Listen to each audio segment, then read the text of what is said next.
As midnight struck the old clock, they had both fallen fast asleep. Then suddenly the wife heard a noise. It sounded like people talking and laughing, having a great time. She shook her husband and with a finger to her lips made a soft shh sound as they peered around the curtain. They saw 3 little elves sitting at the workbench, all dressed in striped stockings and little hats. The wife noticed that their clothes were old and worn, and they had no shoes on their feet. They couldn't believe what they saw, and smiling to each other, cuddled up in their blankets and decided to go back to sleep behind the curtain until they left. Right before the sun came up, the wife heard them gathering their things to slip out the door.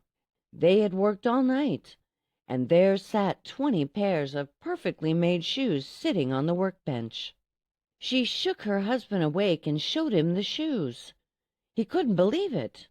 "Those sweet elves have helped us so much. I want to do something special for them in return. You saw their clothes were old, and they had no shoes. You can make them some little shoes of their own, and also some new clothes. I think that would be the perfect way to thank them for all of their help." The shoemaker, thinking that was a great idea, went into town and bought the leather for the little shoes and the fabric for their new clothes.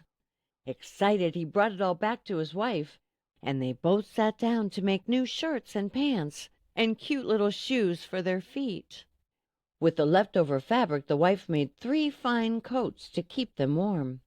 That night they planned on waiting up for the elves again to see what they would do with their presents.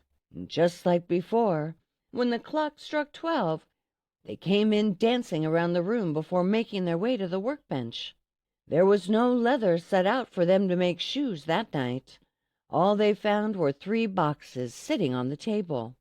Curious, the first elf reached into the box closest to him and pulled out a pair of pants and a shirt.